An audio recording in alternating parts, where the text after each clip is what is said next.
Rasulullah ba'da. Yang kami hormati dan kami muliakan Ustadz Dr. Aminullah El-Hadi MA selaku pemateri pada kajian malam hari ini, dan yang kami hormati dan kami muliakan Bapak Ibu sahabat Nurul Husna dimanapun Anda berada yang pada kesempatan kali ini mengikuti dalam ruang virtual, dan yang kami banggakan dan kami cintai para santri Nurul Husna yang saat ini juga dalam menyimak video conference pada malam hari ini. Puji syukur marilah kita haturkan kepada Allah Azza wa Jalla yang telah memberikan kita karunia nikmat sehingga pada malam hari ini kita dapat menjalankan kajian virtual yakni dengan tema kajian kalam bersama Ustadz Dr. Aminullah El-Hadi. Tanpa kurang suatu apapun. Kedua kalinya salawat ma'asalam dan selalu teraturkan kepada baginda Nabiullah Muhammad SAW, kepada keluarganya dan sahabatnya, dan tentunya kita mendapatkan syafaatnya di yaumil qiyamah nanti. Bapak Ibu jamaah virtual pada malam hari ini, izinkan kami membacakan susunan acara pada malam hari ini. Acara yang pertama yakni pembukaan, yang kedua pembacaan ayat suci Al-Quran, dan yang ketiga kajian inti, serta yang keempat lain-lain, dan kelima penutup. Sebelum kajian virtual pada malam hari ini kita mulai, marilah kita buka dengan membaca basmalah bersama-sama. Bismillahirrahmanirrahim. Dilanjutkan acara yang kedua, yakni pembacaan ayat suci Al-Quran, yang mana pada kesempatan kali ini akan dibacakan oleh Ananda Ubaidillah Al-Amin, Mahasantri Nurul Husna yang merupakan mahasiswa Fakultas Agama Islam Universitas Muhammadiyah Jember. Kepadanya kami persilakan.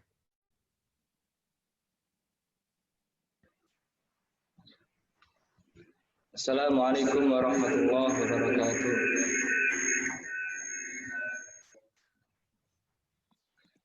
A'udzu billahi minasy syaithanir rajim. Bismillahirrahmanirrahim. Ya ayyuhalladzina amanu ittaqullaha haqqa tuqatih wa la tamutunna illa wa antum muslimun wa'tasimu bihablillahi jami'an wa la tafarraqu wadhkuru ni'matallahi 'alaikum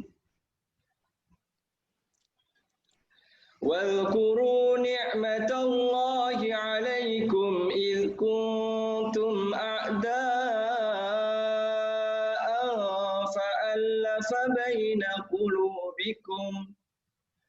فألف بين قلوبكم فأصبحتم بنعمته إخوانا وكنتم على شفا حفرة من النار فأنقذكم منها كذلك يبين الله لكم آياته لعلكم تهتدون ولتكن منكم أمة يدعون إلى الخير ويأمرون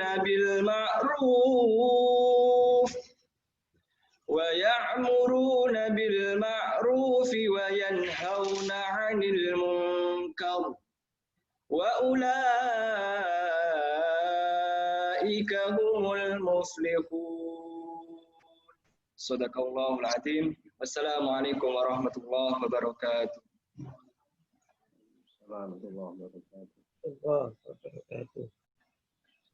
Waalaikumsalam warahmatullahi wabarakatuh. Disampaikan terima kasih. Semoga yang membaca dan mendengarkan Allah selalu limpahi dengan rahmatnya. Amin ya rabbal alamin. Dilanjutkan acara yang ketiga, yakni pengajian inti, yang mana pada kesempatan kali ini akan disampaikan oleh Ustadz Dr. Aminullah El-Hadi MA dengan tema kajian kalam. Sebelumnya, izinkan kami selaku MC dan moderator menjelaskan kepada Bapak Ibu sekalian bahwa pada malam hari ini adalah kajian pembukaan awal, sehingga materi yang insya Allah akan disampaikan oleh Ustadz, yakni pengantar ilmu kalam. Kepada beliau, kami persilakan. Terima kasih. Assalamualaikum warahmatullahi wabarakatuh. Alhamdulillahirabbil alamin wa bihi nasta'inu ala umuri dunya waddin. Wassalatu wassalamu ala asyrafil mursalin wa ala alihi wa ashabihi ajma'in wa ba'du. Para jamaah kajian yang berbahagia, saya tidak bisa menyebut satu persatu. Kalau melihat perangkat yang berpartisipasi ini ada 12, 13 bersama saya. Tapi audiennya saya tidak tahu berapa banyak. Mudah-mudahan kita semua senantiasa mendapat rahmat dari Allah Subhanahu wa Ta'ala, dan karena itu kita patut selalu bersyukur atas nikmat-nikmat yang diberikan ini. Mudah-mudahan salawat dan salam selalu terlimpahkan kepada junjungan kita Rasulullah Muhammad SAW. Saya berterima kasih kepada teman-teman atau bapak-bapak ibu yang mengelola kajian ini. Saya minta maaf ketika ditanya pakai buku apa, kitab apa, saya belum menjawab karena saya ingin tahu dulu segmennya apa, siapa, lalu arahnya kemana. Sebentar Mas Anam, suara saya terdengar dengan baik? Alhamdulillah, saya Alhamdulillah jelas. Oke, ya baik. Saya lanjutkan.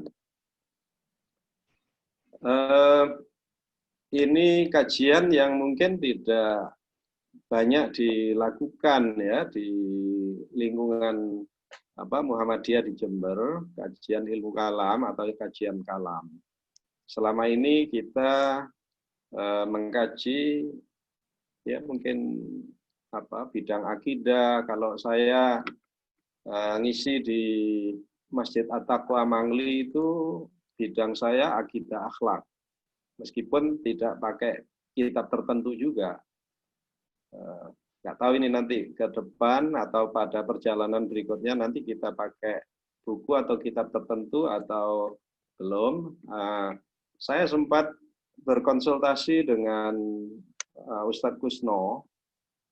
Jadi karena yang diminta adalah kajian ilmu kalam, ini kalau selera saya nanti buku kitab-kitabnya kitab-kitab ilmu kalam. Itu kalau selera saya, karena namanya kajian kalam. Kecuali kalau kajiannya nanti adalah kajian akidah, itu sedikit berbeda. Maka malam hari ini saya khusus bicara pengantar, seperti kata Mas Anam tadi. Jadi malam hari ini saya bicara pengantar.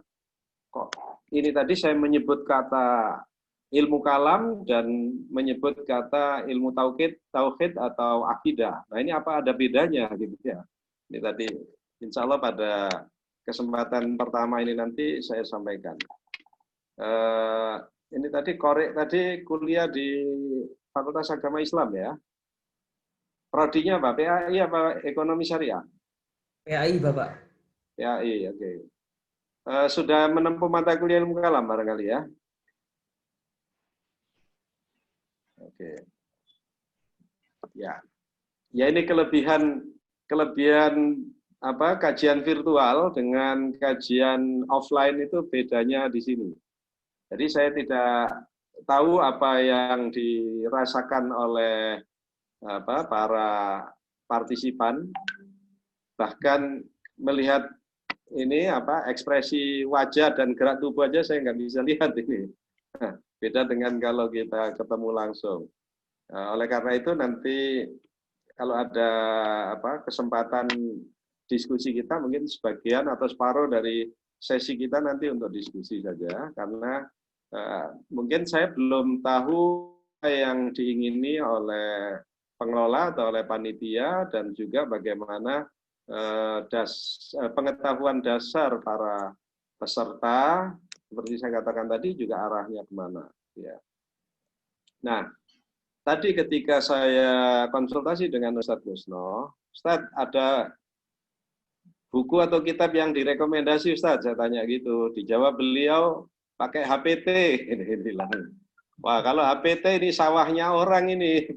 Nanti saya meloncati sawah orang ini. Saya bilang, saya sebut, oh ini sawahnya Pak Ali Fauzi, ya begitu. Dibilang oleh Ustadz Gusno, Pak Ali Fauzi bidang ibadah, katanya gitu. Saya juga konsultasi dengan Pak Kasman, minta pendapat. Pakai kitab apa, kata Pak Kasman. Yang tanya udah ngerti sendiri, katanya gitu, kata Pak Kasman. Ya, oke. Di antara audien, di antara partisipan ini, siapa yang tidak bisa membaca tulisan Arab? Ada nggak?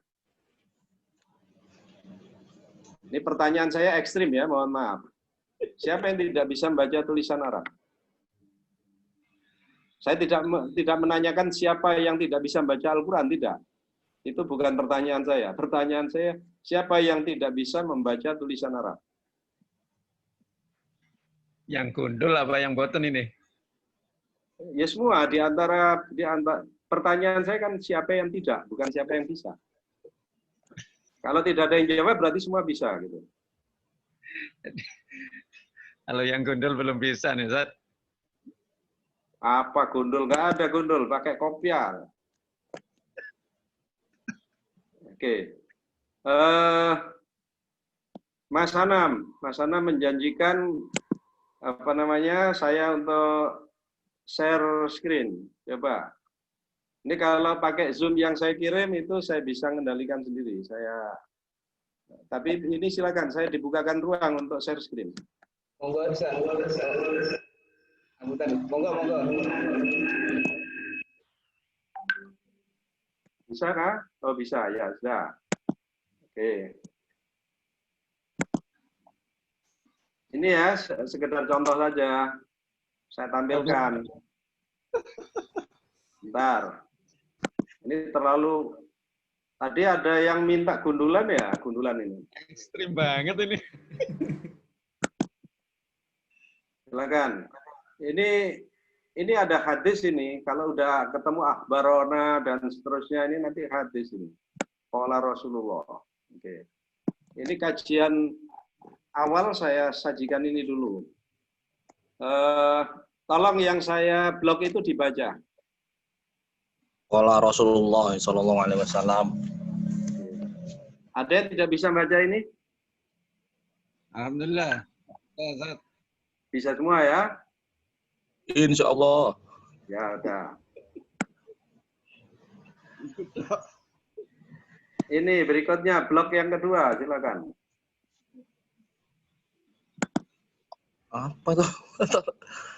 Yahudu ala ahad apa ya? Ahdi. Pakai tulisannya kecil banget. Kecil ya, saya besarkan dikit. Ya, oke. Yahudi ala Sudah besar? ihti wasabeina Bentar, bloknya hilang ini tadi mana tadi ya? Ini. Oke. Silakan ini. Iqtaraqatil yahudu ala ihda wa sab'ina firqatun. Ada lagi yang baca yang lain? tidak jelas tulisannya. Iqtaraqatil yahudu. Bilang mana yang di blog bilang. Ya.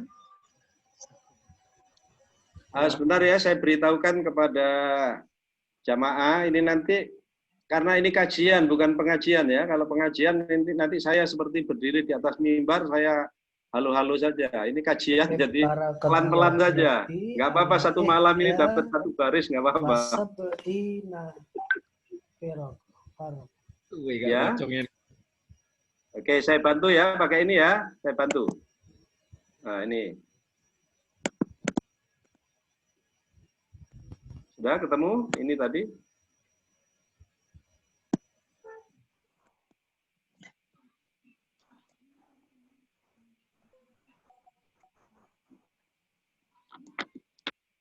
Alhamdulillah.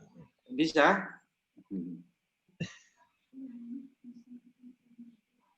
Iftara.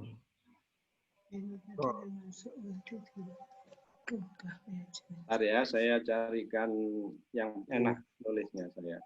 Yahudu ala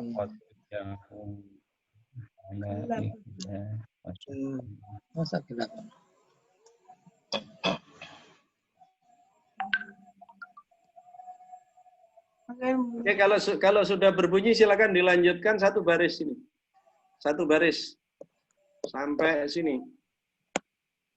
Ada yang gundul masih itu.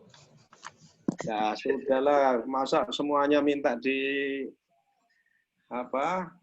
mana yang PAI mana ini? Baca dong. Nyubi Pak Dokter, nyubi. Nah, monggo silakan. Coba iya mau coba aja. Kenapa Amin? Tarakatul Yahudi ala ihda wasab'ina watarakat Nasara tidak jelas. Ya, silakan. Iftaraqatil Yahudi ala ihda wa sab'ina firqatu wa tafarraqatun Nasara ala nataini wa sab'ina firqatun. Ini Pak Ahmad Syekhu ya. Kalau namanya Ahmad Syekhu di sini. Betul? Nggih. Silakan. Tadi saya lihat ada Ustadz Mahfur tadi. Silakan Ustadz Mahfur. Satu foto Pak Dokter, waduh ini sinau juga ini di sini nih. Jangan merendah gitu, Ustaz Mahfud. Nanti gilirannya Ustadz Bambang nanti.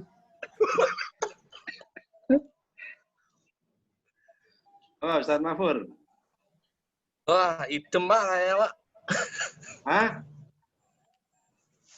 Idem dengan Pak Ahmad Syekhu kayaknya.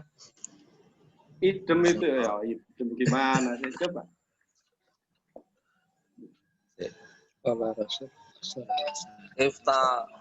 Iftaraqtul Yahudu ala ihda wasab sab'ina faraqah apa firaq wa tafarraqat an-nasara ala snataini wa sab'ina faraqah. Apa? Faraqah apa firqah itu? Ya kayak begitulah. Ustadz Bambang, silakan Ustadz Bambang. Allah karim. Ini tadi Mas Bambang chat saya nggak sempat balas. Silakan sekarang balasnya Mas. Bisa aja Ustaz, nggak bisa saya. Sampai kapan?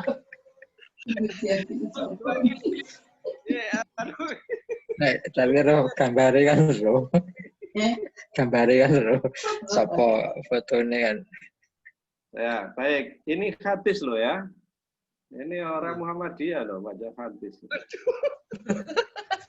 Waduh, abot. Baik. Saya tambahin satu lagi. Ini kajian namanya. Kalau pengajian kan tinggal penceramahnya ceramah, audiennya ngantuk-ngantuk nggak apa-apa itu kalau pengajian. Ini kajian ini harus aktif semua. Ini silakan, sudah saya tambahin ini. Aduh, tapi. Watafaraqu apa? Aku nggak HP nggak pati ketok Ayo Lu foto iki gawe HP iki. Meneng kacamata nggak Ala ketemu. salasin wa sab'ina firqah. Ya, baik. Saya temani membaca ya. Saya temani membaca. Barangkali harokatnya salah, saya minta nanti audien yang menentukan. Maka harokatnya saya buang aja. Tadi mana tadi ya? Nah, ini ya. Ini Nabi bersabda sampai sini nanti kita baca. Qala Rasulullah sallallahu alaihi wasallam, iftaraqatil yahudu ala ihda wa sab'ina firqatan. wa tafarraqatin nasara ala thnataini wa sab'ina firqatan. Wa taftariqu ummati ala thalathin wa sab'ina firqatan. Tidak, itu sampai situ aja. Nanti hadisnya banyak, ada beberapa versi periwayatan. Nggih. Jadi ini tadi kita baca iftaraqatil yahudu. Kemudian wa tafarraqatin nasara, lalu wa taftariqu ummati. Jadi ada 3 penggalan kalimat dalam hadis ini. Nabi mengatakan umat Yahudi ini terpecah menjadi 71 golongan. 71 ihda wa sab'ina. Ini karakter bahasa Arab itu satuannya dulu baru puluhannya. Jadi 71 golongan. Wa tafarraqatin nasara, dan umat Nasrani terpecah di sini menjadi 72. Isnataini wa sab'ina firqatan. Terpecah menjadi 72 golongan. Wa taftariqu ummati ala thalathin wa sab'ina firqatan. Dan umatku, umat Nabi Muhammad, terpecah menjadi 73 golongan. Umatku menjadi 70. Yang Nasara tadi berapa? Saya terjemahkan. Yang Nasrani tadi terpecah menjadi berapa tadi? 72. Oh ya, benar. Ya. Saya khawatir saya salah ucap. Jadi Yahudi 71, Nasrani 72, umat Nabi Muhammad 73. Firqah. Semua pakai kata firqatan tadi ya. Sab'ina firqatan, ithnataini wa sab'ina firqatan, lalu thalathin wa sab'ina firqatan. Nanti kalau satu kali kalau kita kajian nahwu shorof, kenapa kok firqatan? Kok tidak mengikuti pembaca tadi, firqotun kata pembaca tadi itu. Ya. Ini karena yang ditunjuk dengan angka itu harokatnya mesti begitu. Jadi firqotan. Tidak bisa firqotin atau firqotun. Nah, dalam kajian ilmu kalam itu biasa diawali dengan hadis ini, biasa. Dan yang saya tampilkan ini, hadis ini adalah pengantar dalam kitab Al-Farqu Bainal Firaq. Jadi ada kitab berjudul Al-Farqu Bainal Firaq. Disusun atau ditulis oleh Abdul Qahir Al-Baghdadi. Ini Al-Baghdadi Abdul Qahir, bukan Al-Baghdadi yang ramai di media beberapa waktu lalu ya. Yeah. Al-Baghdadi itu dinisbatkan kepada kota Baghdad. Jadi dia lahir di kota Baghdad. Baik.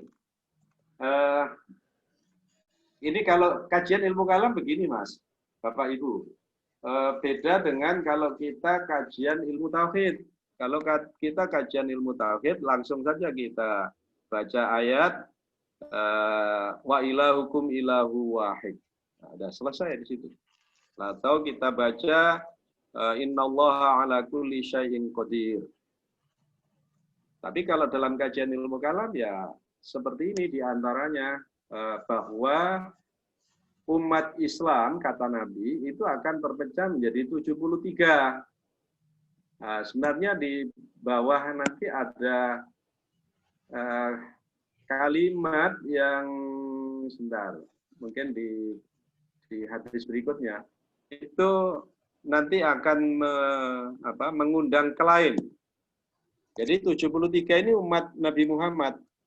Yang ikut pengajian ini nomor berapa dari 73 itu? Allahu a'lam. Nomor berapa? Ya. 73 berarti banyak ya. 73 itu ada Patrang, ada Kaliwates, ada Tanggul, apa gitu.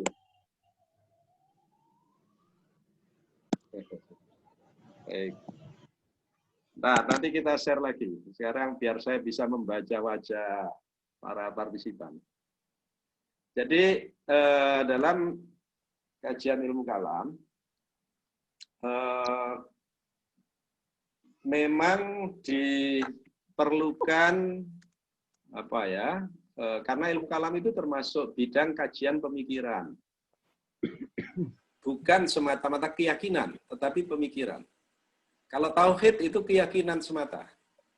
Ya, ilmu akidah itu ilmu keyakinan. Tapi ilmu kalam itu ilmu pemikiran. Sehingga dalam hal ini para peserta, para pengkaji itu juga dituntut untuk bisa menggunakan nalar atau logikanya. Jadi tidak semata-mata emosinya, tidak. Kalau kajian ilmu kalam tidak boleh emosional. Ya ini nanti nggak boleh emosional ya. Jadi setelah pertemuan virtual nanti selesai, kalau pikirannya belum selesai, ditenangkan besok japri saya. Atau nunggu pertemuan lagi. Jangan membuat forum diskusi sendiri. Forum diskusi mengadili saya, jangan. Ini karena pernah saya mengalami seperti itu. Jadi saya diundang untuk menyampaikan materi. Saya sampaikan kajian-kajian seperti ini, saya tahu bahwa audiennya beragam. Lalu saya pesankan, ini nanti kalau ada hal-hal yang dikira dirasakan muskil, maka jangan didiskusikan sendiri. Itu saya bilang gitu. Kalau didiskusikan sendiri nanti mengambil kesimpulannya bisa kesimpulannya sendiri. Maka saya berharap ini nanti juga begitu. Jadi kalau ada yang tidak cocok, nanti maaf yang saya maksud Jabri tadi jangan nulis teks, nanti saya kecapean baca. Kalau mau nelpon saya silakan. Pada saat saya longgar dan saya bisa menerima. Kalau tidak bisa menerima ya kayak ini tadi, ini ketika harus sudah mulai Zoom saya masih nguji ini tadi Mas Anam. Jadi meskipun wajah saya ada, saya punya kamera yang lain. Ini saya sedang nguji ini tadi. Ya. Baik. Sudah, itu dulu pengantar saya. Silakan kalau ada komentar, pertanyaan, nanti insya Allah saya masih lanjutkan lagi. Ini pengantar awal dulu. Ya. Ya, boleh bertanya ya saya, Pak? Ya boleh lah. Boleh, monggo Mas. Ya, ini mengenai ilmu kalam itu ada yang ya kita enggak juga. Beberapa kawan itu memang menyamakan ilmu kalam dengan ilmu filsafat gitu. Ya. Nah, kira-kira apa sih sebetulnya perbedaan mendasar? Karena kan ngomongnya tadi pemikiran berhubungan dengan nalar logika itu kan. Lalu apa yang membedakan ilmu kalam Islam itu dengan filsafat kawan-kawan Barat? Ya. Wah hebat. Kawan-kawan Barat. Barat mana itu? Tanggul Barat apa cuma? Baratan. Oh Baratan. Baratan Patrang. Baik. Mohon maaf ini saya sama Mas Mafur sering guyon ya. Sudah lama nggak guyon nih tadi. Aduh. Baik. Terlebih dulu saya awali begini. Kajian ilmu kalam itu memang kajian yang kontroversial. Di kalangan kaum muslimin ini masih mengandung kontroversi. Ada yang bisa menerima, ada yang tidak. Nah, saya tidak tahu kenapa Al-Husna meminta saya kajian ilmu kalam. Meskipun saya diminta, saya tidak berpretensi bahwa panitia pasti setuju dengan ilmu kalam. Jadi bisa saja tidak tahu ilmu kalam, atau bisa tahu ilmu kalam tapi ingin melengkapi kebenciannya kepada ilmu kalam. Nah, bisa saja. Itu sama dengan itu loh, di Akademi Kepolisian itu ada mata kuliah kriminologi. Itu bukan berarti ngajari taruna polisi supaya jadi kriminal, bukan. tapi untuk melengkapi jaga-jaganya petugas polisi itu menghadapi kriminalitas. Gitu. Nah, jangan-jangan ini tadi juga untuk melengkapi penolakannya kepada ilmu kalam. Nah, pertanyaan Mas Mahfur itu betul bahwa ada kaitan antara ilmu kalam dan filsafat. Kaitannya apa? Kaitannya sesungguhnya ilmu kalam itu berbasis filsafat. Metodenya, metode kajiannya itu bersandar kepada filsafat. Karena bersandar pada filsafat itulah, maka kajian ini menjadi kontroversial. Kenapa? Karena filsafat sendiri juga kontroversial di kalangan kaum muslimin.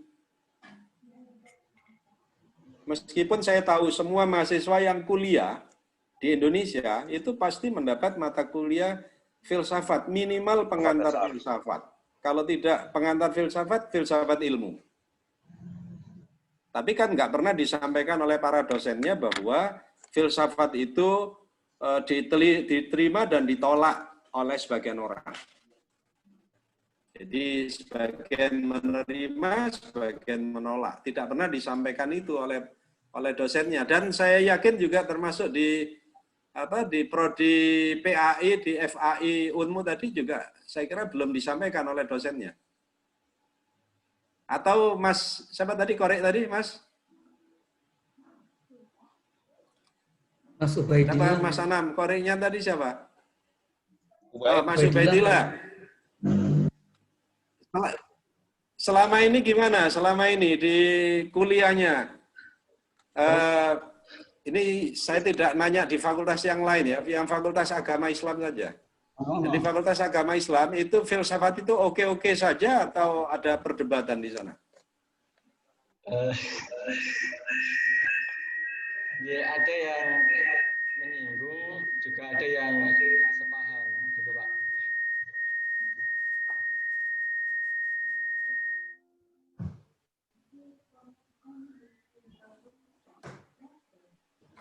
Ya sudah. Ini tampaknya Mas Ubaidillah dapat nilai A itu mata kuliah filsafat. Setelah dapat A tapi tidak bisa menceritakan kenapa dulu jawabannya dinilai A. Ya. Jadi begitu. Kenapa filsafat itu kontroversial? Filsafat yang kita pelajari pada umumnya, ya di sebagian besar belahan dunia, filsafat yang dipelajari itu adalah filsafat yang bersumber dari Yunani. Mas Mahfur dulu kuliah filsafatnya, Mbak? Filsafat Yunani yang pengantarnya. Ekonomi saya, Pak Doktor. Nggak pernah belajar filsafat. Oh iya, kan ada pengantarnya, kan ada pengantar filsafat ya, dulu. Dari buku-buku lah. Kalau di ekonomi nggak ada pengantar filsafat. Cuma saya baca buku-buku aja. Saya ragu kalau Anda mengatakan nggak ada itu saya ragu. Jangan-jangan setiap mata kuliah itu Anda tidak masuk. Ya. Ya. Karena dalam struktur kurikulum pendidikan tinggi di Indonesia, filsafat itu masuk mata kuliah dasar. Untuk apa? Untuk melatih supaya para mahasiswa itu melatih nalarnya. Oke, saya tidak melanjutkan itu karena ini bukan kuliah filsafat. Saya lanjutkan hubungan ilmu kalam dan filsafat. Bahwa ilmu kalam itu metodenya mengikuti metode kefilsafatan. Karena filsafat itu ditolak oleh sebagian kaum muslimin, maka yang menggunakan filsafat pun ditolak, yaitu ilmu kalam itu. Kenapa ditolak tadi? Karena filsafat itu berasal dari Yunani. Kenapa Yunani ditolak? Yunani tempo dulu ya, Yunani sebelum Masehi, itu adalah sebuah kawasan yang masyarakatnya itu tidak bertuhan. Sebagian lagi bertuhan, tetapi yang dipertuhan adalah benda-benda langit, planet-planet. Itu. Jadi masyarakat Yunani itu terbagi menjadi dua, bukan terbagi, tapi ada dua kecenderungan corak pikiran dan hatinya. Itu yang pertama yang tidak bertuhan, ya, atau biasa disebut paganis, ya. Yang kedua mereka yang bertuhan, tetapi Tuhannya adalah benda-benda langit yang disebut sebagai kaum Sabian, ya. Sabianism, pengikut Sabianism.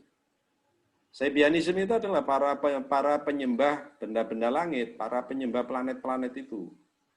Karena itu sekarang kita kan masih menikmati sisa-sisa dari monumen yang dibangun dari teologi Yunani itu. Kalau hari ini bahasa Inggrisnya apa, Mas Mafur? Ini hari apa, Pak? Sabtu nih. Saturday. Kalau besok hari apa, Mas Anam? Hari Ahad, Pak. Ahad. Ya. Bahasa Inggrisnya. Sunday. Ya, oke. Besok Sunday, hari ini Saturday. Itu kata Saturday itu adalah monumen kenang-kenangan yang dicatat oleh orang Barat dari kehidupan keagamaan orang Yunani. Karena pada hari ini orang Yunani itu menyembah Saturnus. Maka mereka menyebutnya, oh ini adalah hari penyembahan Saturn. Makanya menjadi Saturn Day. Ya, jadi Saturnus Day. Lalu dipersingkat menjadi Saturday. Besok, setelah menyembah Saturnus, giliran mereka akan menyembah matahari. Maka dicatatlah hari berikutnya sebagai Sunday. Ini adalah kenang-kenangan dari kehidupan keagamaan masyarakat Yunani dulu. Nah, artinya orang Yunani itu sebagian tidak bertuhan, sebagian lagi musyrik. Nah, mana yang Anda pilih? Kalau Anda disuruh milih gitu, milih yang tidak bertuhan atau memilih yang musyrik? Harus milih, Pak. Milih yang mana, Mas? Kalau disuruh milih, Anda milih yang tidak bertuhan atau milih yang musyrik?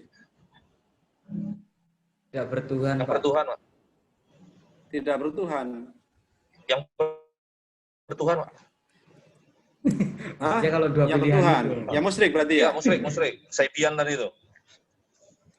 Oke. Itulah sebabnya sebagian dari kelompok Muslim itu menolak karena pilihannya tidak baik semua untuk mereka. Jadi ditolak dua-duanya. Karena itu, filsafat nggak usah diambil kalau gitu. Karena satu bercorak syirik, yang satu lagi bercorak ateis. Gitu. Ateis. Ya. Nah, meskipun ilmu kalam itu berbicara tentang Tuhan, tetapi basic berpikirnya itu berpikirnya orang-orang yang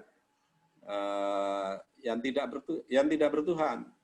Jadi sebenarnya para filosof itu bukan dari kelompok yang bertuhan. Para filosof itu dari kelompok yang tidak bertuhan.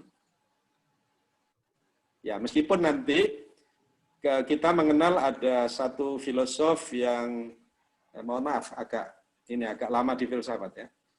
Ini karena dosen filsafat yang bicara. Nanti kita mengenal ada nama Aristoteles. Aristoteles itu kalau dilihat dari nalar berpikirnya, dia menyebut ada Tuhan, tetapi dia tidak tahu bahwa itu adalah Tuhan. Itu Aristoteles. Aristoteles menyebut the prime cause atau the unmoved mover. Kalau bahasa Inggrisnya, kalau bahasa Yunaninya saya nggak tahu. Jadi dalam bahasa Inggrisnya the unmoved mover atau the prime cause. Atau kalau dalam bahasa di bahasa Arab kan menjadi al-muharrikul ladzi la yataharrak. Itu bahasa dari pikiran Aristoteles. Dia tidak bisa menyebut Tuhan dia karena dia tidak tahu konsep Tuhan. Tapi dia tahu bahwa wujud alam semesta ini tidak terjadi dengan sendirinya. Itu aja dia mengatakan. Barulah nanti setelah ada filosof Muslim bernama Al-Kindi, ya Al-Kindi itu di abad ke-9 akhir atau abad ke-10 awal, itu Al-Kindi baru mengatakan yang dimaksud oleh Aristoteles tadi itu adalah Allah Subhanahu wa Ta'ala. Ya, tapi karena pikiran yang dipakai kan pikiran Aristoteles, pikiran filosof Yunani, maka ilmu kalam ini dianggap dianggap menggunakan basic yang tidak benar. Karena itulah ditolak oleh sebagian. Sudah sampai belum dengan ini penjelasan saya pada pertanyaan Mas Mahfur? Siap. Sudah ya? Oke.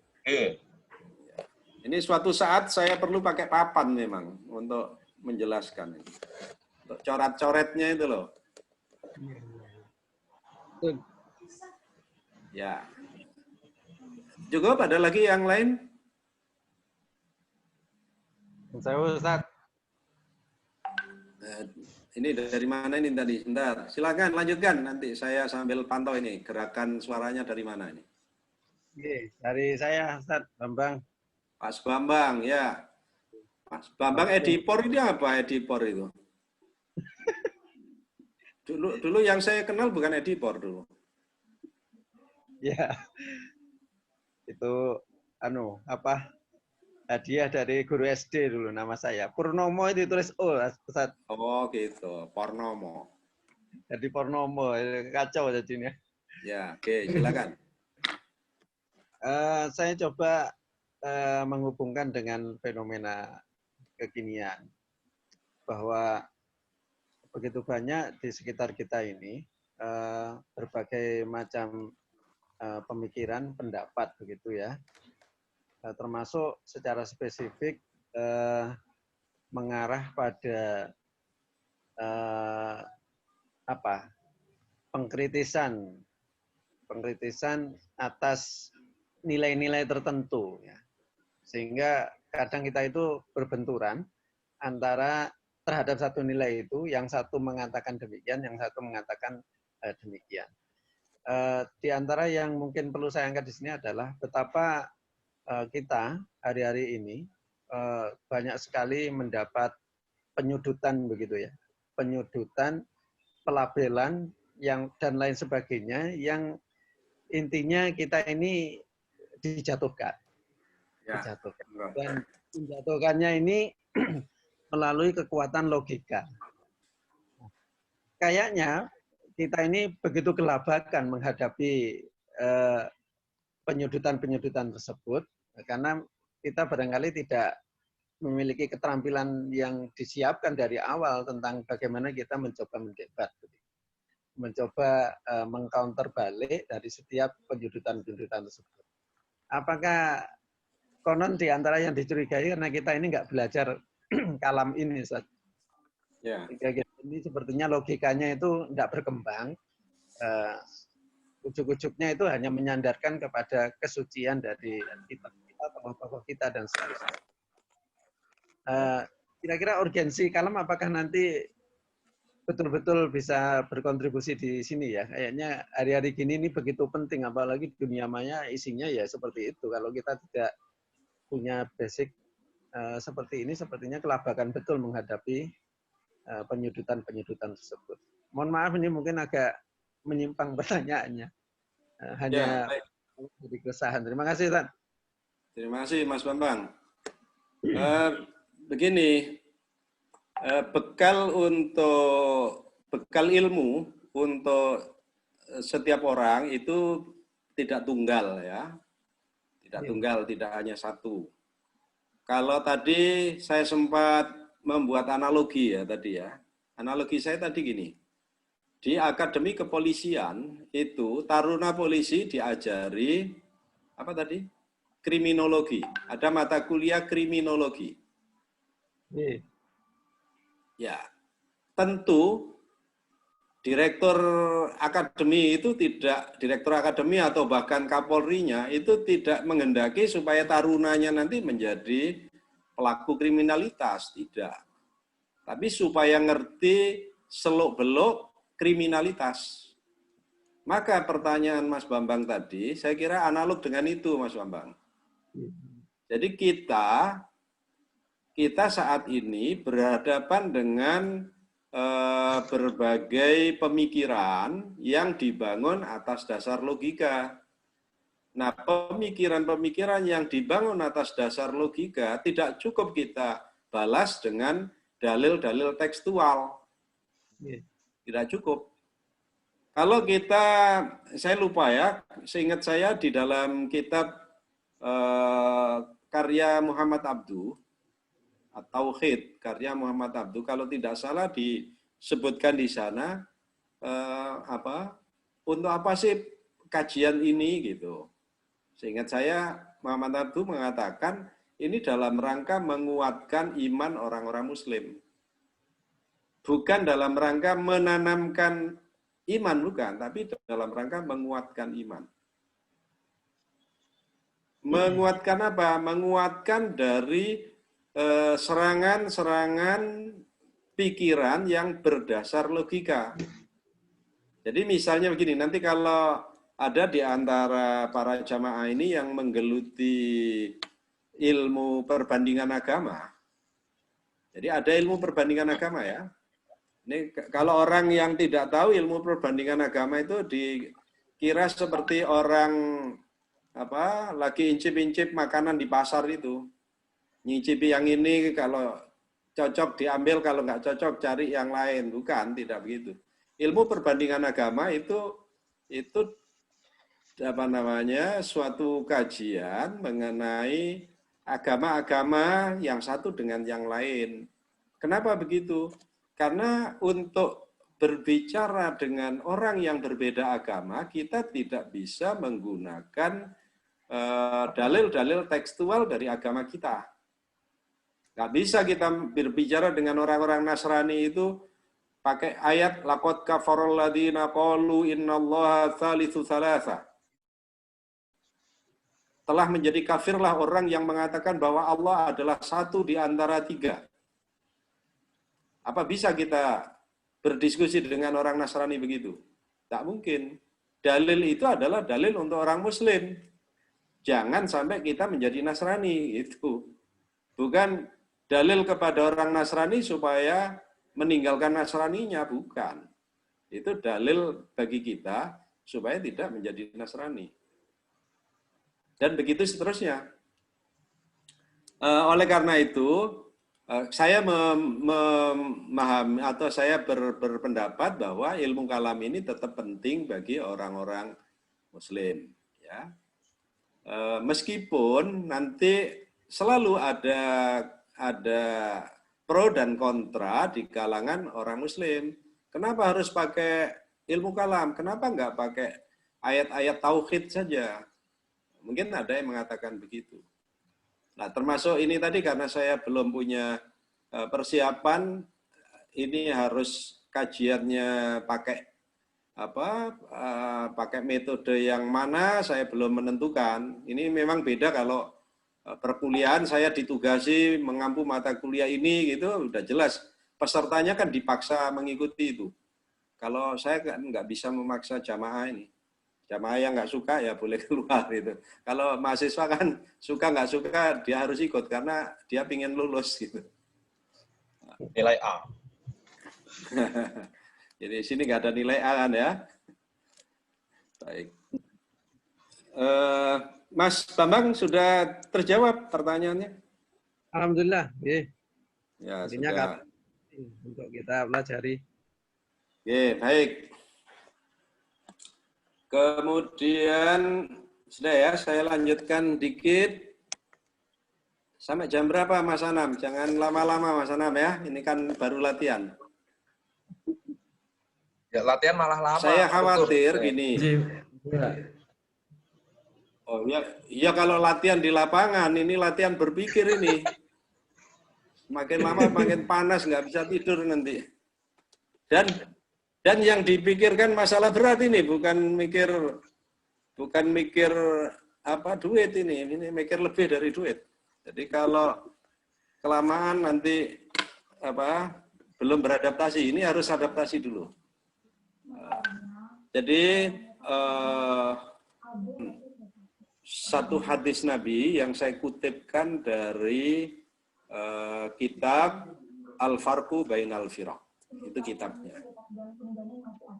Ada beberapa kitab sebenarnya yang bisa kita baca, termasuk nanti jika dimungkinkan ya saya bawa juga kitab-kitab tauhid mungkin. Nah ini tadi saya belum berbicara apa beda ilmu kalam dan ilmu tauhid.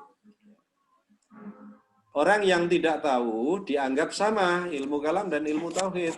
Dan pengalaman saya juga begitu. Setiap kali saya mengawali perkuliahan ilmu kalam, mahasiswa selalu saya tanya. Jadi saya umpan dengan pertanyaan, apa yang Anda tahu tentang ilmu kalam? Selalu jawabannya, yaitu ilmu yang membicarakan tentang keesaan Tuhan, ilmu yang membicarakan tentang keimanan, dan sebagainya. Padahal sesungguhnya ada perbedaan antara ilmu kalam dan ilmu tauhid, meskipun banyak kesamaan. Maaf, kesamaannya satu, perbedaannya banyak. Kesamaannya satu yaitu sama-sama menjadikan masalah ketuhanan sebagai objek kajian. Itu aja. Nanti lain-lainnya berbeda. Ini nanti kepada Mas Anam, karena moderatornya Mas Anam, saya persilakan untuk dikonsultasikan dengan pembina, apakah nanti dilanjutkan kajian ilmu kalam atau berbelok ke kajian ilmu tauhid. Nah, nanti. Tapi kalau mengikuti apa keinginan Mas Bambang tadi, saya kira penting untuk kajian ilmu kalam ini, supaya kita memiliki modal dasar-dasar untuk berpikir mengenai masalah-masalah teologis. Tapi jangan dua pertemuan minta lihai logikanya lancar ya, jangan. Ini saya kuliah ini sudah lama loh Mas Bambang. Mas Bambang minta instan biasanya itu, Pak. Lah ya itu. Ini saya kuliah udah lama ini. Saya kuliah dari tahun 80-an sampai sekarang belajar ilmu kalam terus.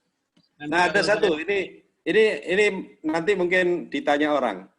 Saya dulu ketika mengambil mata kuliah ilmu kalam itu selalu dihantui dengan cerita-cerita omongan orang di sekitar saya.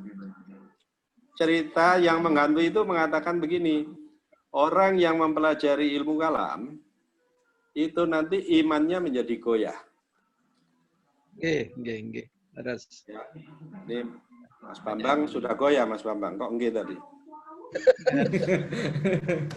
Ya, itu saya sering kali mendengar begitu. Kemudian ada juga cerita, ada putra seorang tokoh itu dosen, kalau nggak salah dosen filsafat. Putra seorang tokoh agama, bukan tokoh saja, seorang tokoh agama itu mengajar, insya Allah filsafat yang diajarkan. Lalu dia katanya, ini saya nggak tahu sendiri ya, saya cerita aja. Tapi bukan untuk menghibah, bukan, karena tidak saya sebut namanya, tidak saya sebut siapa ayahnya. Tapi saya ingin cerita untuk mencari pelajaran dari situ. Si orang itu yang dikatakan sebagai pengajar filsafat itu, kalau hari Jumat di waktu zuhur, dia selalu berada di lapangan tenis. Apa yang Anda tangkap? Pada hari Jumat, setiap hari Jumat, di waktu zuhur, dia berada di lapangan tenis. Apa yang Anda tangkap? Jumatan. dia tidak sholat Jumat. Padahal semua orang Muslim bersepakat, ya bersepakat. Saya tidak mencari dalilnya, tapi kesepakatan umum saja mengatakan orang Muslim harus sholat Jumat, kan gitu ya. Lalu dikatakan oleh orang, kenapa dia kalau duhur di hari Jumat dia ada di lapangan kok tidak di masjid? Karena dia belajar filsafat, katanya begitu. Nah, lalu pertanyaan itu disampaikan kepada saya ketika saya dulu S1 mengambil jurusan akidah dan filsafat. Nah, ketika mengambil itu ditanya juga oleh teman-teman saya, kamu nggak takut imanmu gunjang nanti? Ambil contoh begitulah, contohnya macam-macam. Lalu ya saya diam aja, nggak perlu menjawab. Kemudian karena saya juga pernah tinggal di bersama teman-teman, ada di kos, ada teman saya yang tidak kuliah filsafat, kuliahnya kuliah fikih, tapi sering pada waktu subuh dia tidak bangun. Pada waktu subuh dia tidak bangun. Saya yang belajar filsafat, setiap subuh saya pasti bangun. Lalu ketika berdiskusi dengan teman, saya tanya, dia itu tidak belajar filsafat. Dia bahkan belajar fikih. Tapi sholat subuhnya sering, waktu subuh sering dia tidak bangun. Saya yang belajar filsafat, mohon maaf ini bicara saya ya, ini tidak baik, tapi ini untuk menganalogi tadi. Saya itu sepanjang saya istilahnya, kalau dalam bahasa Arab itu sepanjang saya berakal, ya, sepanjang saya berakal, artinya sejak saya balik, itu saya tidak pernah meninggalkan sholat. Padahal saya belajar filsafat. Ini orang tidak sholat tadi karena filsafat atau karena apa? Karena malas. Ya, jadi artinya bukan karena filsafatnya gitu loh. Jadi ini yang selalu saya sering sampaikan karena pertanyaan di kelas saya ketika mengajar juga sering pertanyaan seperti itu. Karena mahasiswa-mahasiswa saya itu sebagian kan juga sudah belajar di pesantren, jadi dipeseni oleh gurunya, ustadznya, kiainya, hati-hati dengan filsafat dan sebagainya. Karena selalu dikatakan begitu, orang yang berfilsafat bisa-bisa guncang imannya, tidak kuat keberagamaannya dan sebagainya. Oleh karena itu, ini tadi saya sampaikan, jadi kalau nanti ada di antara partisipan ini yang besok pagi tidak sholat subuh, bukan karena kajian ilmu kalam malam ini. Jadi bukan karena kajian ilmu kalam malam ini. Karena pada saatnya nanti saya akan mengatakan seperti yang dikatakan oleh Muhammad Abdu. Kita mempelajari ini dalam rangka memperkuat keyakinan kita. Bukan menggoyahkan. Ya, dalam rangka memperkuat. Kalau ada yang goyang, maka bukan karena ini. Mungkin karena yang lain. Ya, karena terlalu malam main game, kira-kira begitu. Mas Anam? Iya, Bapak. Gimana, masih ada? Ada pertanyaan lagi?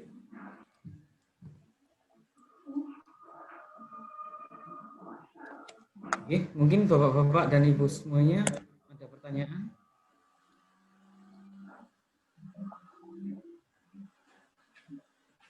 Tara, belum.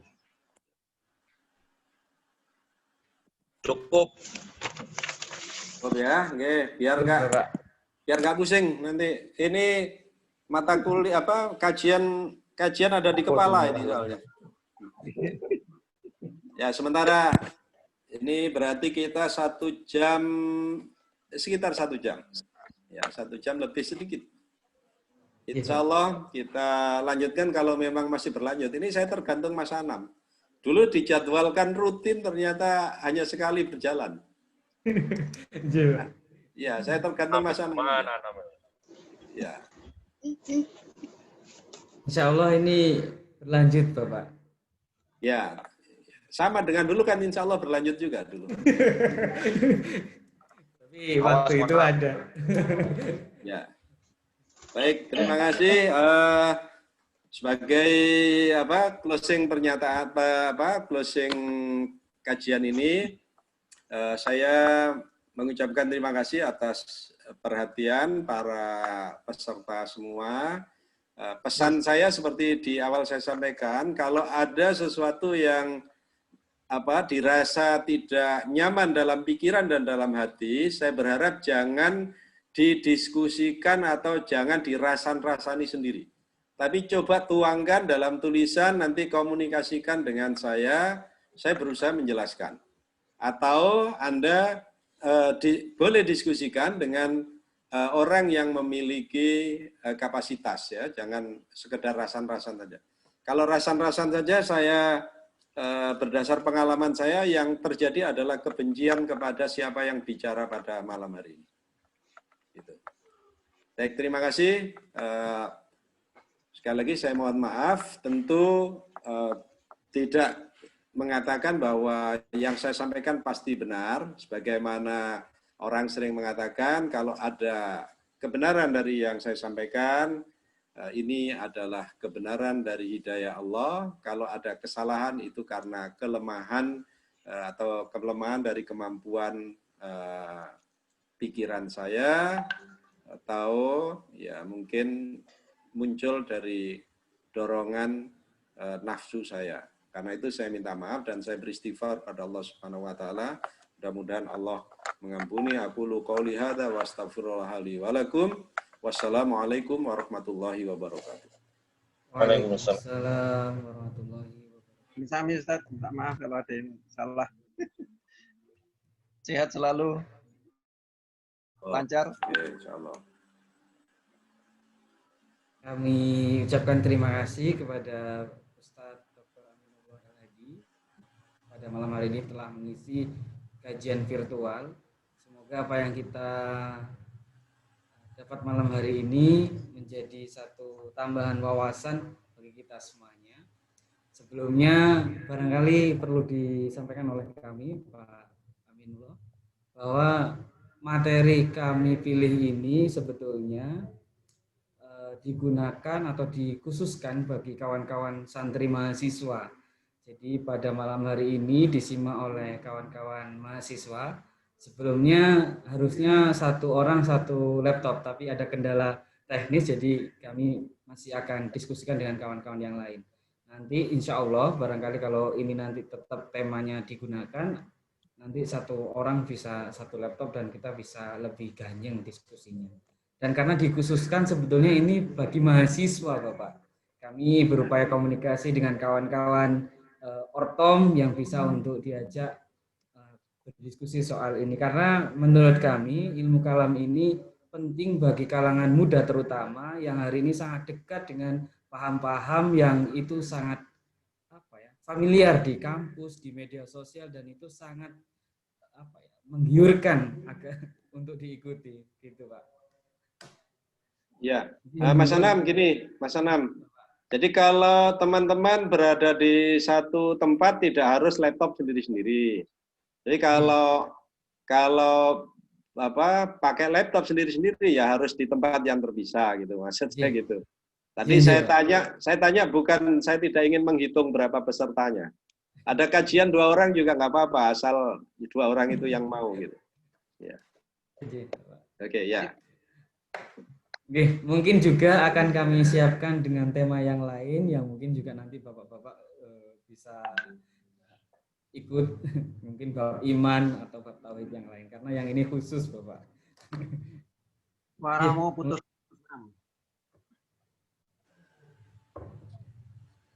Ya, mungkin itu dari kami, kurang lebihnya mohon maaf. Apabila dari kami selaku pembawa acara banyak salah kata maupun perbuatan, kebenaran selalu datang dari Allah Subhanahu wa taala, kesalahan murni dari kami pribadi. Kurang lebihnya mohon maaf. Astagfirullah khairat, dan mari kita tutup kajian virtual pada malam hari ini dengan membaca alhamdulillah bersama-sama. Alhamdulillahirabbil alamin. Terima kasih. Fastabiqul khairat. Wassalamualaikum warahmatullahi wabarakatuh. Waalaikumsalam warahmatullahi wabarakatuh. Saya langsung pamit ya. Oke, Ustaz, matur nuwun. Nggih, Ustaz. Karena teman-temannya katanya jamaah di situ.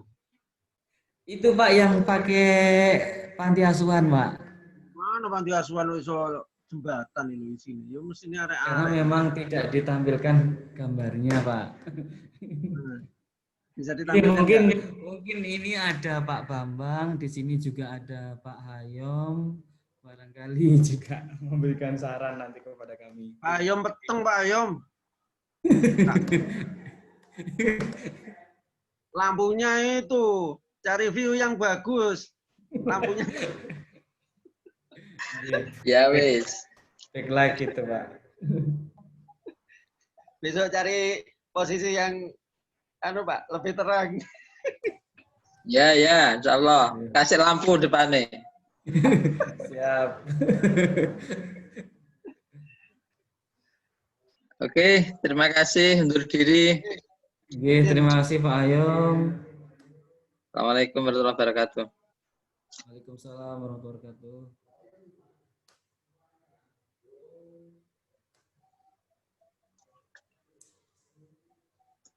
Ini mata ini di mata ini.